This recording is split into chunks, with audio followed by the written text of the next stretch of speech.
गजाननं भूतगणाधिसेवितं कपित्थजम्बूफलचारभक्षणम् उमासुतं शोकविनाशकारकं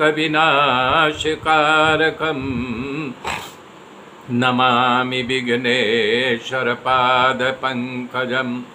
गुरुर्ब्रह्मा गुरुर्विष्णु गुरुदेव महेश्वर गुरु साक्षात् परब्रह्म तस्मै श्री गुरुवे नमः।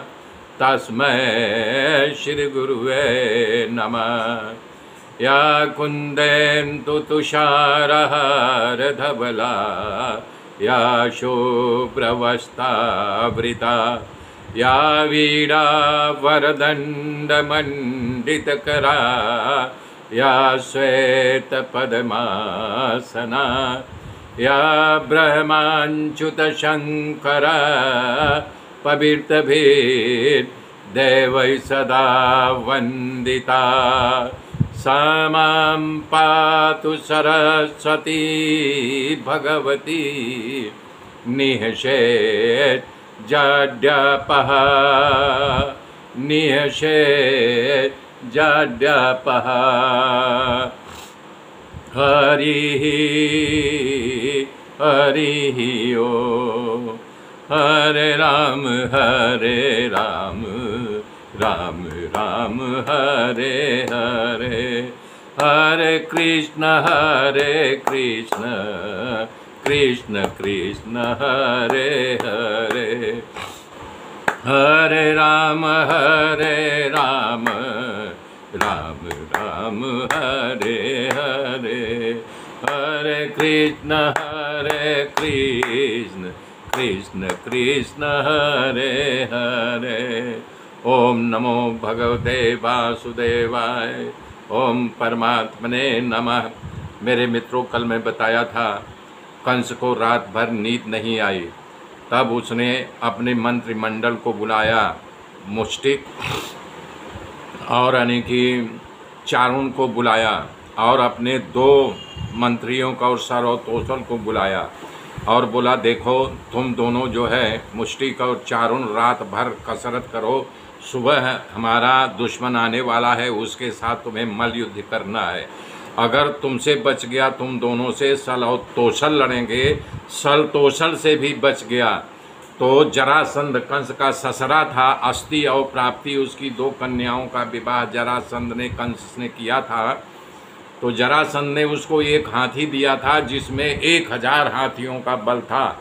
बोला वो अखाड़े के दरवाजे पर इस कुलयापीठ, उस हाथी का नाम था कुवलयापीठ, कुवलयापीठ बोला। तब ये इसको महावत को बुलाया, बोला तुम इस हाथी को शराब पिला करके दरवाजे पर खड़े रहना और जब राम बलराम आए तो उनको इशारा करके उसको तरफ ललकारना। इस तरह कंस ने अविनाशी श्री कृष्ण और बलराम को मारने का व्यूह की रचना की। तो सुखदेव जी कथा का विस्तार करते हुए कह रहे हैं कि सुबह हो गया, दंगल शुरू हुआ, मल्लो अखाड़े में आने लगे। नगर जनों आमंत्रित आए मेहमान अखाड़े में अपने अपने स्थान पर बैठ गए। राजा कंस जो मंडलेश्वर छोटे खंड के राजा और जो महामंडेश्वर, उन सबको ऊंचा सिंहासन दिया। महाराज कंस ने आदर से बैठाया। तभी नंद बाबा भी आ गए, उनको भी आदर से बैठाया। और इधर भगवान श्री कृष्ण भगवान अपने नित्य क्रिम से निवृत्त हो गए तो नगाड़े बजने की आवाज़ सुन रही थी। तो बलराम, श्री कृष्ण ने बलराम से कहा, भैया लगता है युद्ध शुरू हो गया है।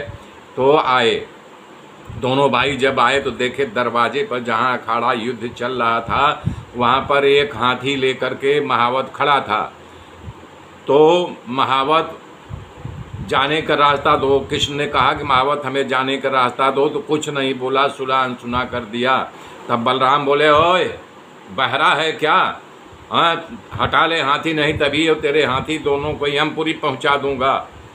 जब ये महावत ने सुना तो क्रोध से लाल हो गया, हाथी को अंकुश से मारा और इशारा किया। हाथी जो है बलराम और कृष्ण की तरफ दौड़ी और कृष्ण भगवान को अपने सूंड में लपेट लिया, ऊपर उठाया पटकने के लिए। तो भगवान उसके सूंड से छटक करके उसके चारों पैरों के बीच में खड़े हो गए।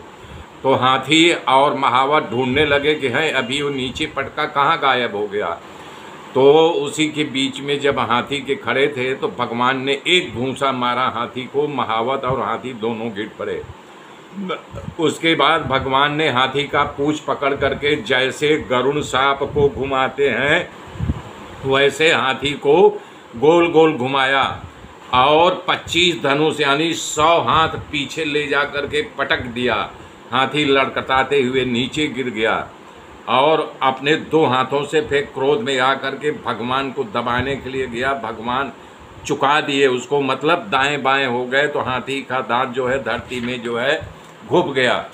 तो जब उसका धरती में घुप गया तो हाथी को पछाड़ा और मारा एक घूंसा, हाथी अधमुआ हो गया। उसके बाद गिरे हुए हाथी के पैरों पर चढ़ करके भगवान उसके दोनों दांतों को हिला करके उखाड़ लिया।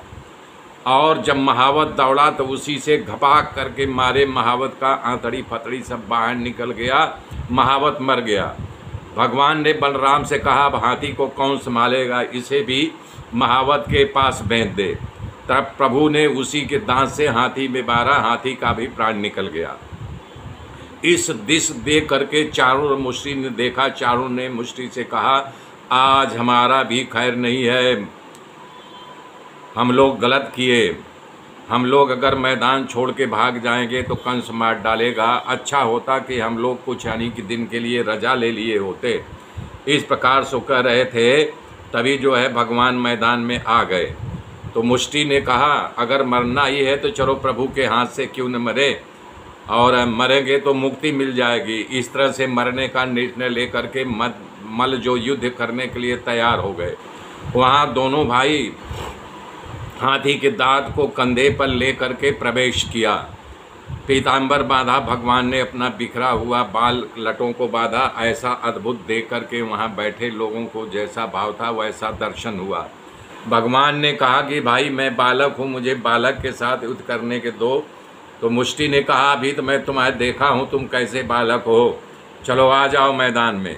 तब सारा लोग जैसा भगवान का भाव था उनके अंदर, किसी को 9 रसों में भगवान उनको सब दिखने लगे। जिसकी जैसी धारणा थी वैसा भगवान अपना अपना रूप दिखाने लगे। बालकांड में विश्वामित्र के साथ रंग भूमि में प्रवेश के समय जनकपुरी में उपस्थित राजसभा में प्रभु का वर्णन रूप लिखा है। उनका वर्णन पूज्यपाद गोस्वामी तुलसीदास जी ने लिखा है। क्या लिखा है, अरे राजकुंवर ते ही अवसर आए, अमानहु मन महोरथा मन छाये, गुण सागर नागर बर बीरा, और सुंदर श्यामल गौर शरीरा। हे राज समात विराजत रूरे, उड़गन महु जन जुग विधु पूरे। अरे जिनकी रही भावना जैसी, और प्रभु मूरत तिन देखी तैसी। देखई रूप महारन धीरा, और मनहु वीर रस धरे शरीरा। और डरे कुटिल निप प्रभु निहारी, और मनहु भयानक भूरति भारी। हे रहे असुर सल छोनि पबेशा, और तीन प्रभु प्रगट काल सम देखा। पुरवासिन देखे दो भाई, और नरभूषण लोचन सुखदाई। नारी बिलो कहीं हरसिया, निज निज रुचि अनुमान। और जनु सोहत सिंगार धरि, मूरति पर पयनु। अरे विदूषण प्रभु विराट मय दीसा, और बहुमुख कर पगलोचन सीसा। हे जनक जाति अवलोकहि कैसे, सजन सगे प्रिय लागहि जैसे। सहित विदेह बिलोकहि नारी, और शिशु सम प्रवृत्ति न जाति बखानी। हे जोगिन परम तत्वमय भाषा, शांत सुध सम सहज प्रकाशा। हरि भगतन देखे दो भ्राता, इष्ट देव इव सम सुख दाता।